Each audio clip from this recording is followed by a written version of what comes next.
Assalamualaikum warahmatullahi wabarakatuh. Waalaikumsalam warahmatullahi wabarakatuh.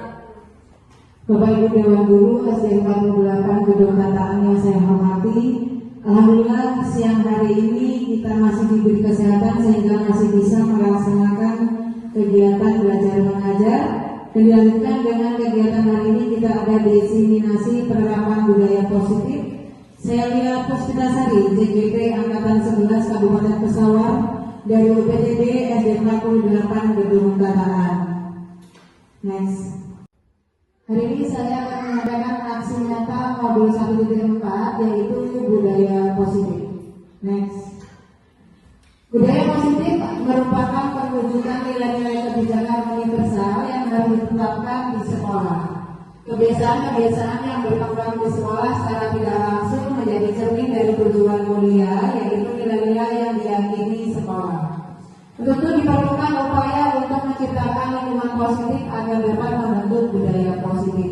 Jadi Bapak Ibu, budaya positif ini perlu dibentuk di sekolah masing-masing, bekerjasama dengan kepala sekolah, dewan guru, komite, dan wali murid. Jadi nanti kita harus menerapkan budaya positif ini di sekolah masing-masing. Next.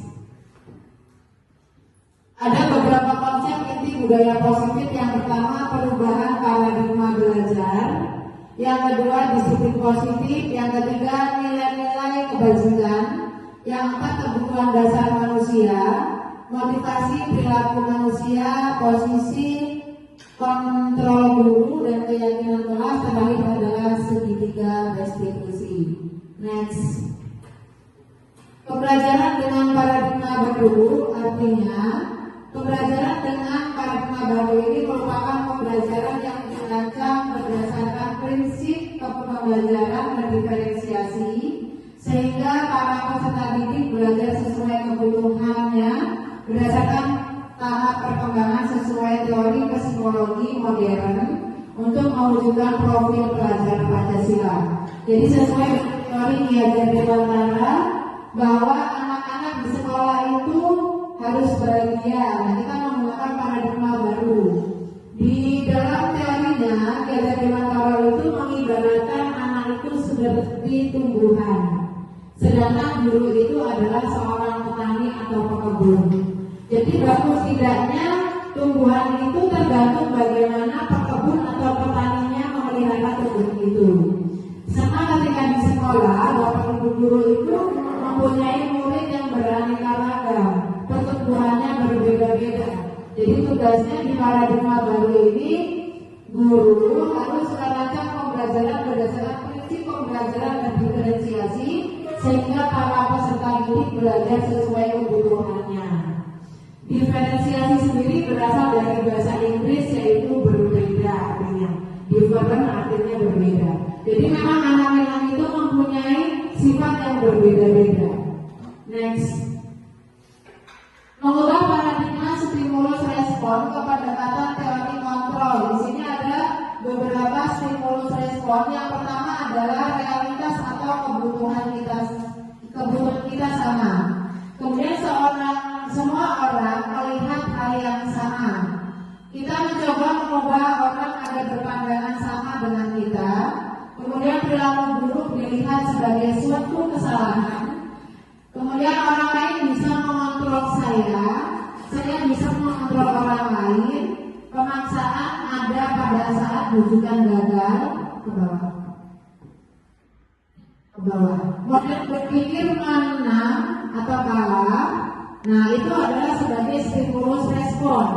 Kemudian ada teori kontrolnya Bapak Ibu. Nah, yang pertama teori kontrolnya adalah realitas atau kebutuhan kita berbeda. Ada perbedaan. Kalau yang di awal realitas atau kebutuhan kita sama, tetapi ternyata di teori kontrol berbeda. Kemudian setiap orang memiliki gambaran berbeda. Jadi gambaran kita ketika melihat satu orang siswa itu akan berbeda-beda.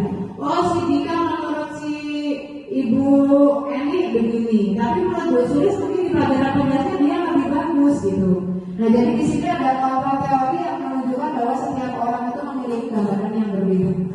Kemudian kita berusaha memahami pandangan orang lain tentang dunia.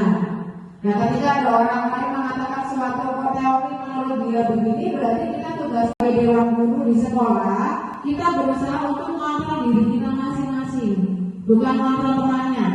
Di sini ada teori kontrol yang nomor 5. Hanya Anda yang bisa mengontrol diri Anda sendiri.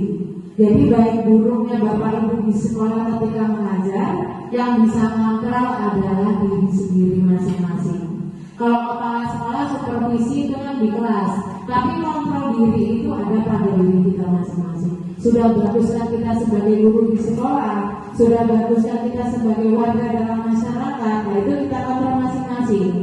Kemudian berikutnya Anda tidak bisa mengontrol orang lain. Nah ini yang penting, PR buat kita. Sering saya sampaikan, kontrol diri kita masing-masing, introspeksi diri kita masing-masing. Jangan mengontrol orang lain dulu.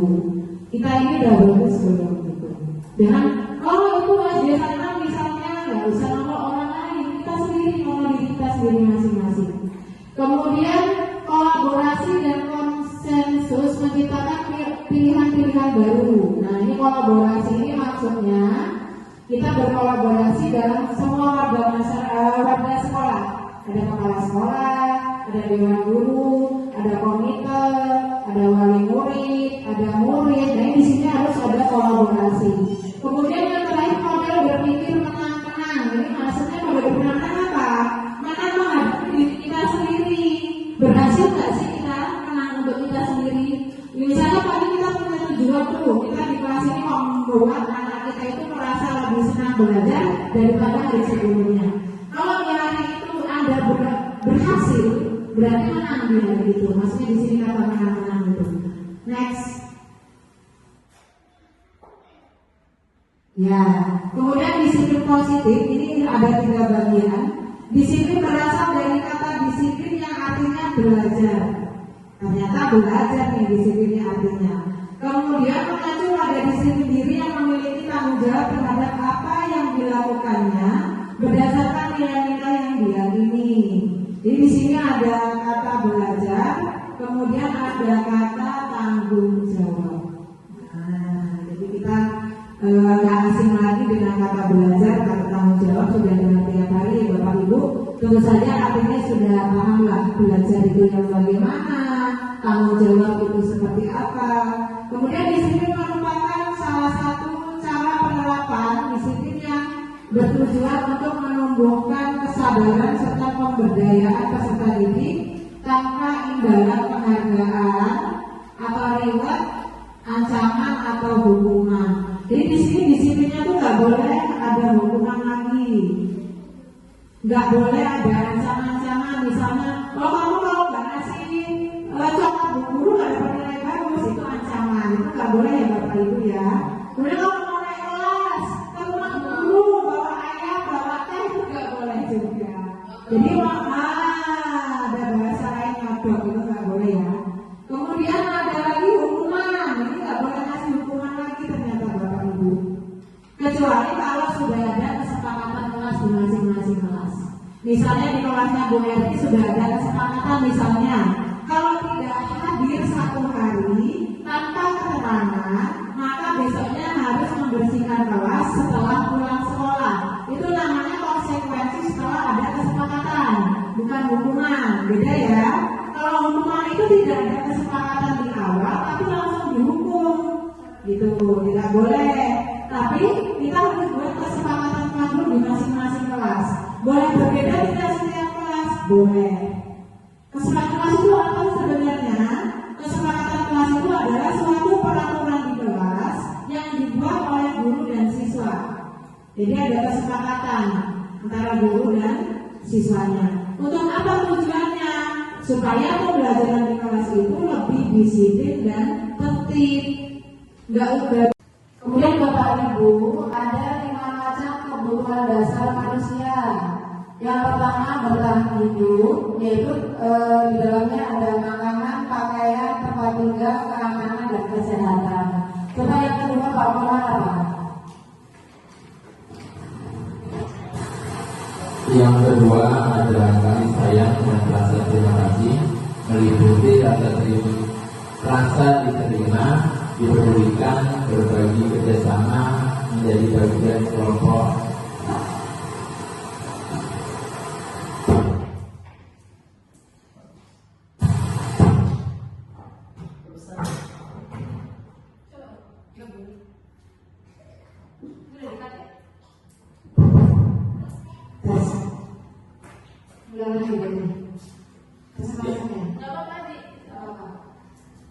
Jadi Bapak Ibu ada 5 macam kebutuhan dasar manusia. Yang pertama bertahan hidup, yaitu makanan, pakaian, tempat tinggal, keamanan dan kesehatan. Kemudian yang kedua kasih sayang dan rasa diterima, yaitu rasa diterima, dipedulikan, berbagi, kerjasama, menjadi bagian kelompok. Yang ketiga penguasaan. Di sini termasuk harga diri, pengakuan atas kemampuan, prestasi diakui dan didengar. Kemudian ada kebebasan, mandiri, memiliki pilihan mencoba hal baru, mampu mengendalikan akal dirinya. Kemudian terakhir kesenangan bermain, antusiasme, kemudian humor dan tertawa. Ini adalah 5 macam kebutuhan dasar manusia.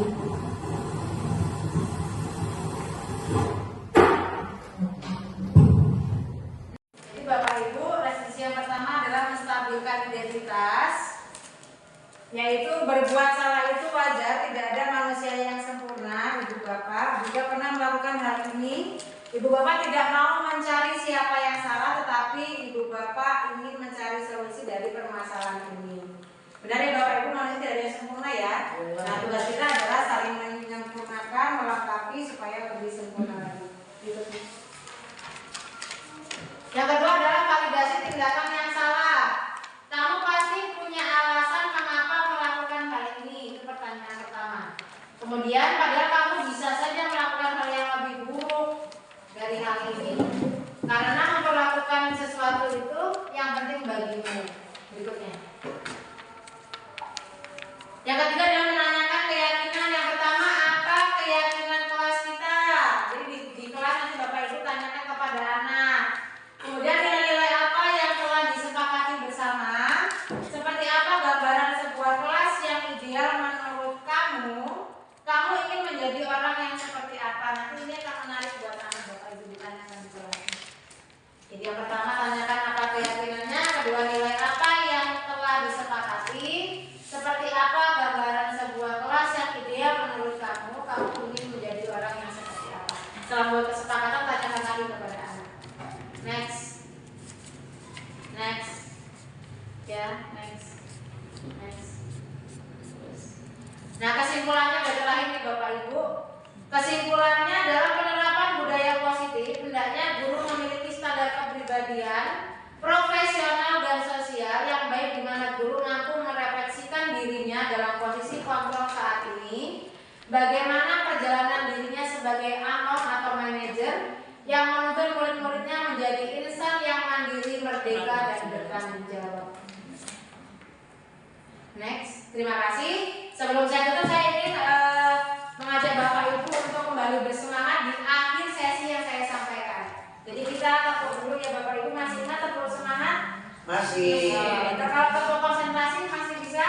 Masih. Kalau saya bilang konsentrasi, Bapak Ibu jawab siap konsentrasi.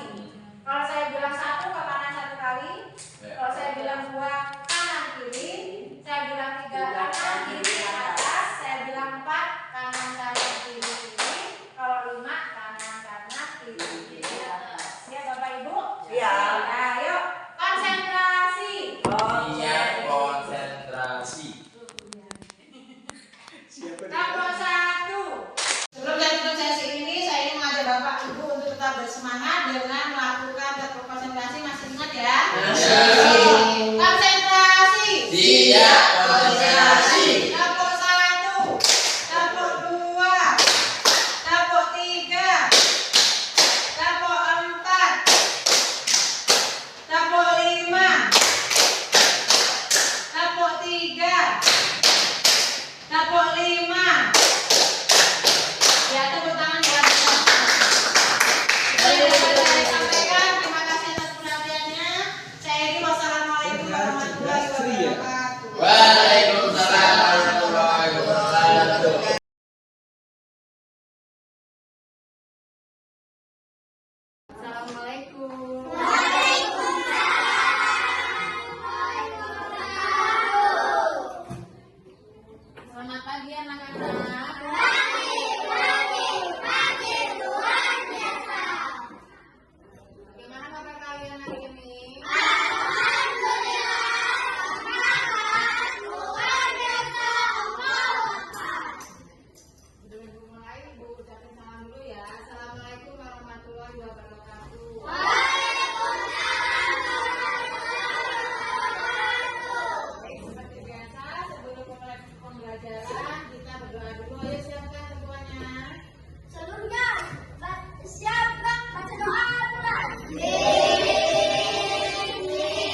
Ahmad Izan Waldan. Alika Naila Putri. Ya, bagus. Atika Saputra. Bahagia. Alvaro Dean Saverio. Gembira. Dea Aulia. Sehat. Kesia Pratama. Ceria. Bagus. Maharina Dua Putri. Semangat. Muhammad Gifari. Senang. Fadli Pratama. Gembira. Raditya Alfar. Oh, sakit. Ya, kalian jaga kesehatan supaya tidak sakit seperti Alfar ya. Kemudian Siti Hawa. Bahagia. Siti Safa. Semangat. Sela Putri. Senang. Titan. Bahagia. Vina. Gembira. Yuri Wapenia. Senang. Bagus. Berarti ada cuma satu orang yang tidak masuk ya. Karena apa tadi? Sakit. Nah, bagus. Berarti ada cuma satu orang yang tidak masuk ya. Karena apa tadi? Sakit. Kalian jaga kesehatan supaya bisa sekolah terus ya. Nah, hari ini sebelum memulai pembelajaran, Ibu ingin membuat kesepakatan kelas. Kesepakatan kelas adalah suatu peraturan di kelas yang dibuat oleh siswa dan guru. Kemudian tujuannya agar pembelajaran di kelas itu berjalan disiplin dan tertib. Coba Ibu tanya lagi tadi Ibu jelaskan. Kesepakatan kelas adalah peraturan yang dibuat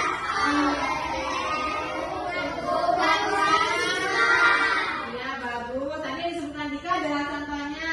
Ibu tanya pengertiannya tadi adalah peraturan di kelas yang dibuat oleh guru dan siswa. Tujuannya apa dibuat kesepakatan kelas? Supaya pembelajaran di kelas berjalan dengan disiplin dan tertib. Oke, sekarang kita akan satu-satu memberikan contoh kesepakatan kelas di kelas kita supaya belajarnya lebih disiplin dan tertib. Coba yang pertama, apa yang pertama? Iya, bagus. Dika, datang tepat waktu. Ibu tulis dulu, teman tulis ya.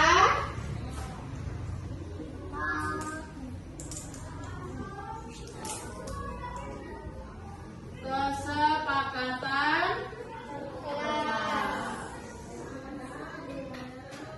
lima ya. Yang pertama apa tadi? Datang tepat waktu.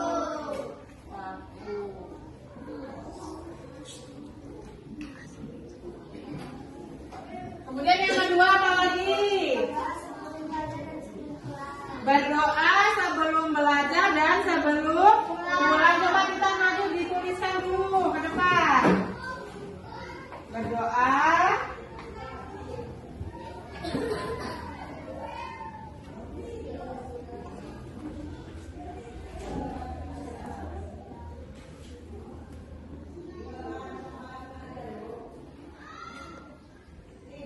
sebelum belajar dan sebelum pulang.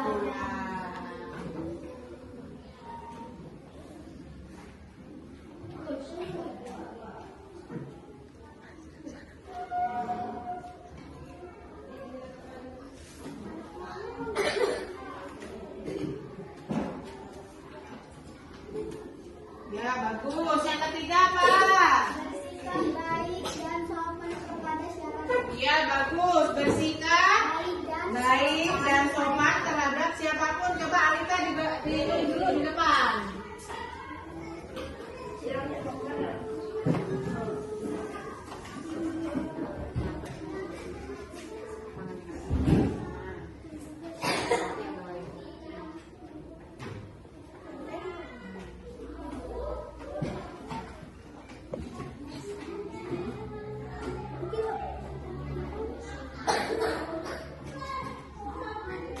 Bersikap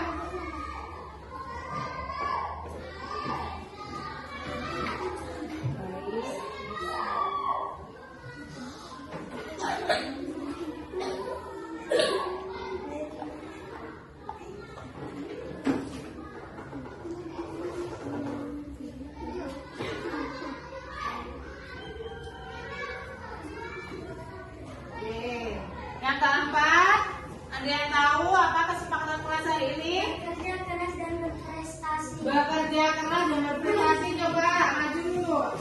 Salah, ditulis ke papan tulis.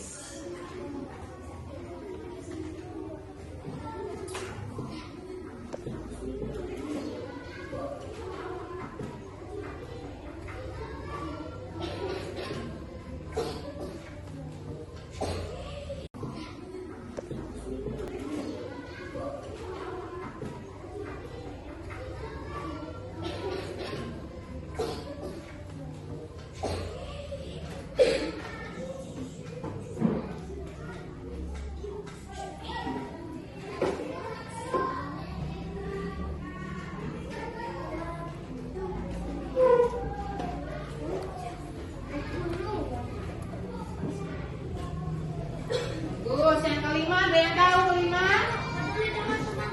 Ya bagus Fadli, tulis di depan nak.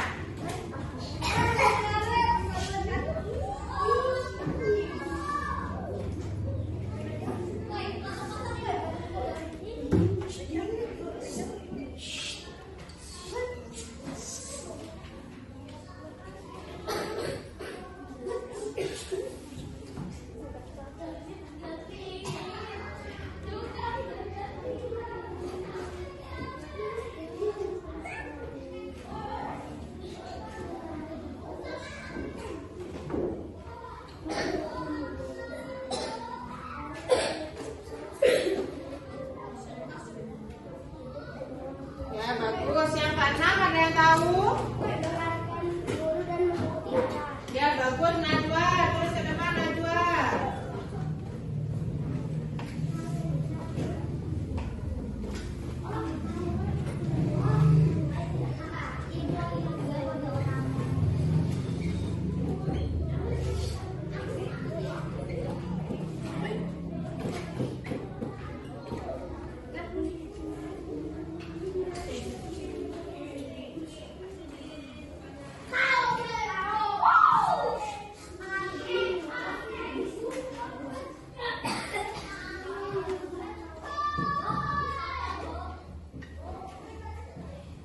Kemudian yang ketujuh, Menerima resiko apabila melakukan kesalahan. ya bagus Afifa, masuk sini tulis Afifa.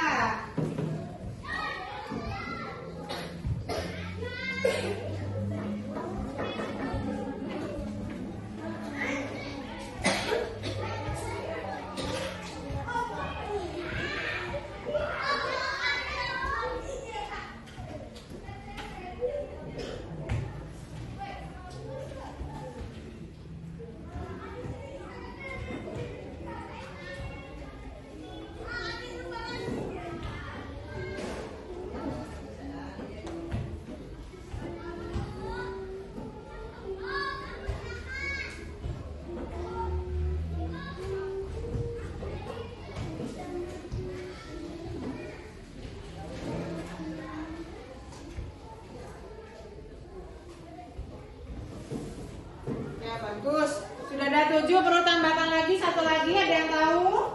Meminta izin apabila ingin ke toilet. Ya bagus. Tulis ke depan ya.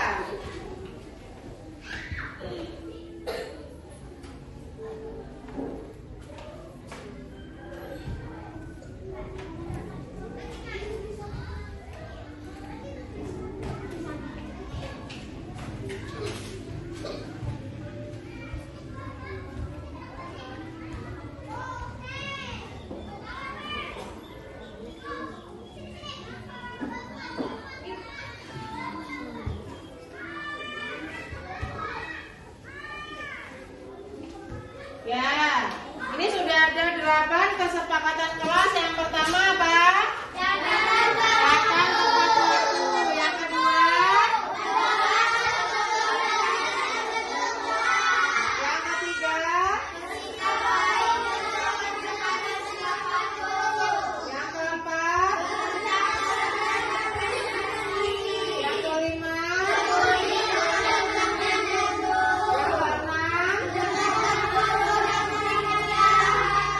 ketujuh?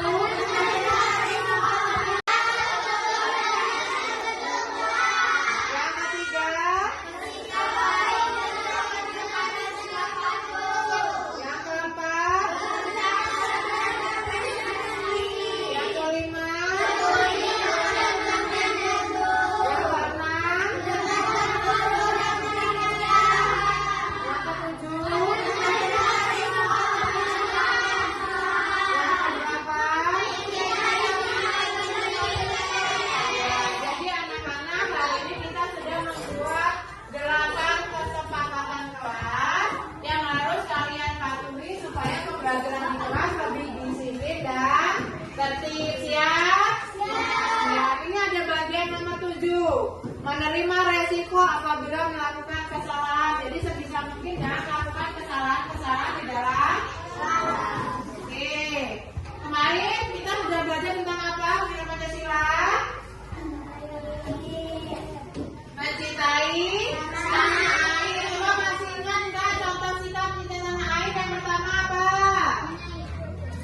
Bergotong royong. Bergotong royong. Bagus. Ingatnya? Bermusyawarah, apa lagi? Melestarikan alam. Nah, itu contoh-contoh dari sikap cinta.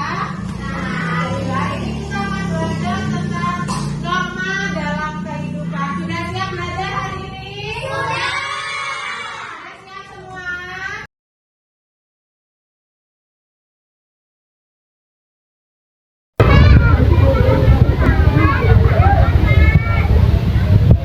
Naila tahu nggak kenapa Naila diisi? Nah, jadi kan Bu Ayu cerita nih wali kelasnya Naila, katanya Naila kalau di kelas sering bengong ya. Karena tidak pernah kenapa kok gitu? Kenapa? Kenapa? Mainan. Terus kalau datang sering terlambat ya Naila ya? Kenapa kok terlambat? Ngomongnya kesiangan ya? Nah, untuk besok lagi perhatikan biar konsisten. Lagi di kelas nggak boleh sering ngomong, nggak boleh mainan ya. Kerjakan tugas dengan baik. Kemudian kalau malam tidurnya jam 9 sudah tidur. Biasanya jam berapa tidur sih Naila? Sekolahnya nggak boleh terlambat lagi ya. Kemudian belajarnya lebih apa? Jadi lebih semangat. Lebih apa lagi? Lebih rajin lagi supaya bisa naik. Coba tanya akibatnya apa kalau misalnya Naila nggak rajin belajar, tahu nggak? Kalau nggak rajin belajar apa? Nggak bisa naik kelas nggak? Terus kalau sudah terlambat ketinggalan nggak pelajarannya? Ketinggalan kan? Ya, makanya untuk besok Naila harus lebih rajin lagi ya. Ada boleh kembali ke kelas.